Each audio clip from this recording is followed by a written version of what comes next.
আলাইহিস সালাম আরাম ফরমাচ্ছিলেন। হঠাৎ করে তার ঘুম চলে আসলো। ইউসা বিন নুন আলাইহিস সালাম মুসা নবীর পাশে ছিলেন। হঠাৎ করে লক্ষ্য করলেন থলের ভেতর থেকে মাছ উঠলেন। ওই মাছ যে পানি দিয়ে যাচ্ছিল ওই পানির স্রোতধারা বন্ধ হয়ে যাচ্ছিল। সুবহানাল্লাহ। একটা টানেল তৈরি হয়ে যাচ্ছিল, সুড়ঙ্গ হয়ে যাচ্ছিল। মুসা নবী ঘুম থেকে উঠলেন, কিন্তু ইউসা বিন নুন আলাইহিস সালামকে শয়তান এই ঘটনা ভুলাইয়া দিল। তিনি মুসা নবীকে ঘটনাটা বললেন না। মুসা নবী ঘুম থেকে উঠার পরে তারা আবার হাঁটা আরম্ভ করলেন, পথ চলতে লাগলেন। সারা রাত তারা চললেন। পরের দিন সকালবেলা মুসা নবী বললেন, ইউসা ক্ষুধা লেগেছে, নাস্তা তৈরি করো।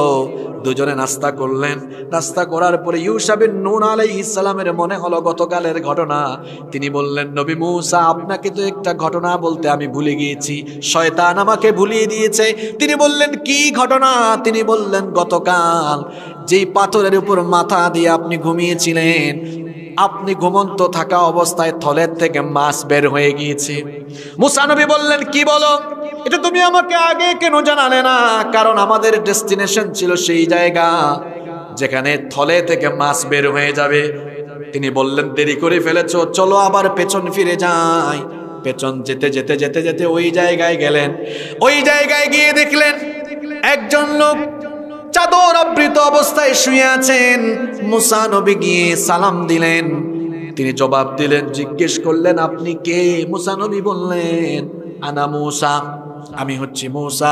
খাদির আলাইহিস সালাম বললেন, আপনি কি বনি ইসরাইলের মুসা? মুসা আলাইহিস সালাম বললেন, হ্যাঁ আমি বনি ইসরাইলের মুসা। খাদির আলাইহিস সালাম বললেন, আপনি এখানে কেন এসেছেন? মুসা নবী বললেন, আল্লাহ তাআলা আমাকে পাঠিয়েছেন। তিনি বলেছেন, আপনি নাকি অনেক জ্ঞানী মানুষ, আপনার থেকে জ্ঞান আহরণের জন্য আমি এখানে এসেছি। আমি আপনার সোহবত নিতে চাই, আমি আপনার সাহচর্য লাভ করতে চাই, আপনার সাথে থাকতে চাই। খাদির আলাইহিস সালাম বললেন, আমার সাথে থাকতে হলে শর্ত আছে। কি আছে? মুসা নবী বললেন, কি শর্ত? খাদির আলাইহিস সালাম বললেন, আপনি আমার সাথে থাকলে আমাকে কোনো প্রশ্ন করতে পারবেন না যতক্ষণ না আমি নিজে থেকে কোনো কথা আপনাকে জানাই। মুসা নবী বললেন, ঠিক আছে, আমি রাজি হয়ে গেলাম। মুসা নবী এবার খাদির আলাইহিস সালামের সাথে সাগরের তীর ধরে হাঁটা আরম্ভ করলেন। কিছু দূর যেতে না যেতেই একটা নৌকা সাগরের তীর ঘেঁষে যাচ্ছিল। তারা খাদির আলাইহিস সালামকে লক্ষ্য করে বলল, কোথায় যাবেন? নৌকায় উঠেন, আমরা আপনাকে পৌঁছে দিব। তারা নৌকায় উঠলেন। নৌকায় ওঠার পরে একটা পাখি নৌকার উপরে বসলো। ওই পাখি তার ঠোঁট দিয়ে সাগর থেকে কিছু পানি ঠোঁট দিয়ে পান করলো। খাদির আলাইহিস সালাম মুসা নবীকে বললেন, দেখো এই যে পাখি বিশাল সাগর থেকে তার ঠোঁট দিয়ে অল্প কিছু পানি পান করলো, এই কারণে কি সাগরের সব পানি শেষ হয়ে গেছে নাকি? শেষ হয়ে গেছে? তিনি বললেন, এই পাখি তার ঠোঁট দিয়ে বিশাল সাগর থেকে অল্প একটু পানি পান করার কারণে যেমন সাগরের পানি শুকায় যায় নাই, তেমনি আমি খাদির আর তুমি মুসা আর গোটা দুনিয়ার সকল মানুষকে আল্লাহ যে জ্ঞান দিয়েছেন সেটা ওহির জ্ঞানের সমুদ্রের তুলনায় কিচ্ছু না। সুবহানাল্লাহ। তারা নৌকায় চলতে লাগলেন। কিছুক্ষণ পর তারা যখন ডেস্টিনেশনে চলে আসলেন, মাঝি ভাড়া নিলেন না, পয়সা নিলেন না। খাদির আলাইহিস সালাম নামার সময় নৌকাটাকে ফুটা করে দিলেন। ফুটা বুঝেন তো? মুসা নবী বললেন, আপনি কামটা করলেন কি? মাঝি এত ভালো মানুষ, আমাদের থেকে পয়সা নিল না, ভাড়া নিল না, সহযোগিতা করলো, আমাদেরকে এগিয়ে দিল, আর আপনি ভাড়া দিলেন না। ভাড়া তো নিলই না, ভাড়া আপনি দেওয়া লাগলো না, উল্টা আরো উপকারের প্রতিদান হিসেবে আপনি নৌকা ফুটা করে দিলেন। খাদির আলাইহিস সালাম বললেন, আমার সাথে থাকার কন্ডিশন শর্ত দিয়েছিলাম, আমাকে প্রশ্ন করা যাবে? মুসা নবী বললেন, আমি ভুলে গিয়েছিলাম, ঠিক আছে আমি আর প্রশ্ন করব না। তারা এবার হাঁটা আরম্ভ করলেন। হাঁটতে হাঁটতে একটা মাঠে গেলেন, গিয়ে দেখলেন একজন সুন্দর বালক কয়েকটা বালকের সাথে খেলাধুলা করছে। খাদির আলাইহিস সালাম সুন্দর ওই বালকটিকে ডেকে এনে তার শরীর থেকে গর্দান আলাদা করে দিলেন, হত্যা করে ফেললেন। মুসা নবী বললেন, আপনি কাজটা কি করলেন? এত সুন্দর ছেলেটা কোনো অপরাধও করল না, ডেকে এনে হত্যা করে ফেললেন।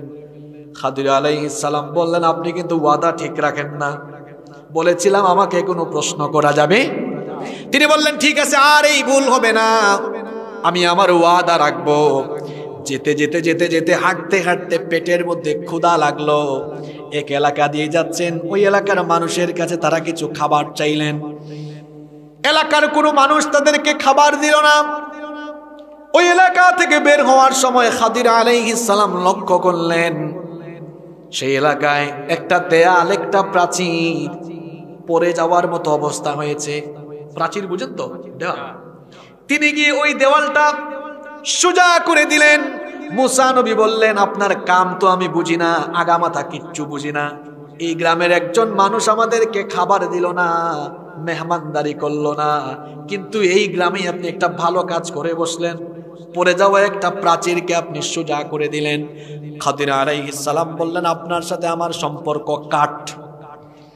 বারবার আপনি প্রশ্ন করেন, এখানেই শেষ, আর আপনি আমার সাথে সামনে যেতে পারবেন না। তবে যেহেতু আপনি আমাকে এ পর্যন্ত 3টা প্রশ্ন করেছেন, 3টা প্রশ্নের জবাব নেন, তাইলে বুঝবেন আল্লাহ আমাকে কেমন জ্ঞান দিয়েছেন। তিনি বললেন, নৌকা ফুটা করে নৌকা থেকে নেমেছি কেন সেটা জানো নাকি? তার কারণ হলো আমাকে আমার রব জানিয়ে দিয়েছেন যে নৌকায় উঠেছি, নৌকার মাঝি হলো অত্যন্ত গরিব মানুষ, মিসকিন। সূরা কাহাফে আল্লাহ বলেছেন মিসকিন, অসহায় মানুষ, নিঃস্ব মানুষ, গরিব মানুষ, কষ্ট করে সংসার চালায়। আল্লাহ আমাকে জানিয়ে দিয়েছেন আমাদের পেছন দিক থেকে একজন প্রতাপশালী ডাকাত কিংবা স্বৈরাচারী এক লোক সাগরে যেখানেই পাচ্ছে নৌকা লুটপাট করছে, ভালো নৌকা পেলে সে নিয়ে যাচ্ছে। আল্লাহ জানিয়ে দিয়েছেন এই নৌকাটাকে আমি যেন একটু ত্রুটিযুক্ত করে দেই, তাহলে ওই জালেম ব্যক্তি এই ত্রুটিযুক্ত নৌকা আর লুটপাট করবে। তাহলে কাজটা ভালো হইল না খারাপ হইল? এরপরে আমি একটা সুন্দর ছেলেকে কেন হত্যা করেছি শোনো। তার মা বাবা দুজন অত্যন্ত নেককার, অত্যন্ত ভালো মানুষ, কিন্তু আল্লাহ আমাকে জানিয়েছেন এই ছেলেটা বড় হয়ে কুফরি করবে, সীমালঙ্ঘন করবে। আল্লাহর আদেশে আমি তাকে হত্যা করেছি যাতে করে সে তার মা বাবার জন্য কষ্টের কারণ না হয়। আর তার মা বাবাকে আল্লাহ জানিয়েছেন আরো সন্তান দিবেন, এই জন্য তার মা বাবার কষ্ট লাঘবের জন্য আল্লাহর হুকুমে আমি তাকে হত্যা করেছি। 3 নম্বরে আমি যে একটা প্রাচীর সোজা করে দিয়েছিলাম, যেটা বলার জন্য লম্বা ঘটনাটা টান দিয়েছিলাম, তিনি বললেন এই প্রাচীরের নিচে কিছু গুপ্তধন লুকানো ছিল, আর এই জায়গার মালিক হলো 2টা এতিম সন্তান। কয়টা? আস্তে বলবেন না, জুড়ে বলেন কয়টা? ওই এতিম ছেলের মা বাবা বড় সৎকর্ম পরায়ণ ছিল। এতিম ছেলেগুলো অসহায়, তারা জানে না তাদের মা বাবার রেখে যাওয়া কিছু সম্পদ এই প্রাচীরের নিচে আছে। এতিমগুলো যেন তাদের সম্পদ তারা ফিরে পায়, খুঁজে পায়। এই জন্য এতিমের কল্যাণে এতিম সন্তানগুলো সম্পদ যেন খুঁজে পায়, এতিমদেরকে আমি সহযোগিতা করলাম, ঘরের প্রাচীরটা সোজা করে দিলাম যাতে এতিম সন্তানরা তাদের মাল খুঁজে পায়। খাদির আলাইহিস সালামের জায়গায় আমরা হলে উল্টা আরো লুটপাট করতাম, কইতাম সুযোগ পাইছি এখন একটু লুটপাট করি। ঘটনাটা এই জন্য বললাম, এতিমের সম্পদ এতিমকে ফিরাইয়া দেওয়া এটা খাদিরের স্বভাব, এটা হলো মুমিন ব্যক্তির স্বভাব, এটা হলো আল্লাহওয়ালা ব্যক্তির স্বভাব, ঠিক কিনা? আর এতিমের সম্পদ মেরে খাওয়া এটা হলো কাফিরের স্বভাব, এটা হলো পরকাল বিশ্বাসী লোকদের স্বভাব। এজন্য আল্লাহ বলেছেন, আরাআইতাল্লাযী ইউকাযযিবু বিদ্দীন ফাযালিকাল্লাযী ইয়াদউল ইয়াতীম। তাকে কি আপনি দেখেননি যে বিচার দিবসকে মিথ্যা মনে করে তার স্বভাব হলো এতিমের সম্পদ মেরে খায়?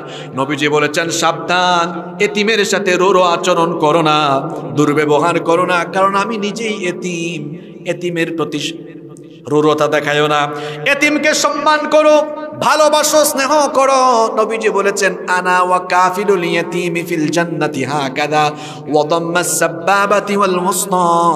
এই দুই আঙ্গুল একত্রিত করে নবীজি সাহাবীদেরকে বললেন, যে ব্যক্তি এতিমের দেখাশোনা করবে, এতিম লালন পালন করবে, ভালোবাসবে, আমি আর এতিমের অভিভাবক ওই ব্যক্তি কিয়ামতের দিন এইভাবে এক জান্নাতে একসাথে থাকবো। সুবহানাল্লাহ বাড়ি গিয়ে বলেন আপনারা। তাহলে এতিমকে কি গলা ধাক্কা দিবেন নাকি ভালোবাসবেন? এরপরে পরকাল অবিশ্বাসী লোকদের 2 নম্বর চরিত্র পরের আয়াতে আল্লাহ বললেন, ওয়ালা ইয়াহুদ্দু আলা তাআমিল মিসকিন। মিসকিনদেরকে খাদ্য দানে এরা উৎসাহিত হয়। পরকাল অবিশ্বাসী লোকদের এই 2টা স্বভাব আল্লাহ বললেন। আপনাদের কি কষ্ট হচ্ছে? এরপরে পরবর্তী 4টা আয়াতে আল্লাহ মুনাফিকদের কথা বললেন। আল্লাহ তাআলা মুনাফিক মার্কা লোকদের 3টা বদ আমলের কথা বললেন। জোরে বলেন কয়টা? মনে রাখবেন, মুনাফিক কিন্তু আমাদের মাঝে কি? মুনাফিকের টুপি আছে, মুখে দাড়িও আছে, সুন্দর সুন্দর পাঞ্জাবি পরে, লম্বা লম্বা জুব্বা পরে, আবার সুযোগ পাইলে তলে তলে ইসলাম জবাই করে।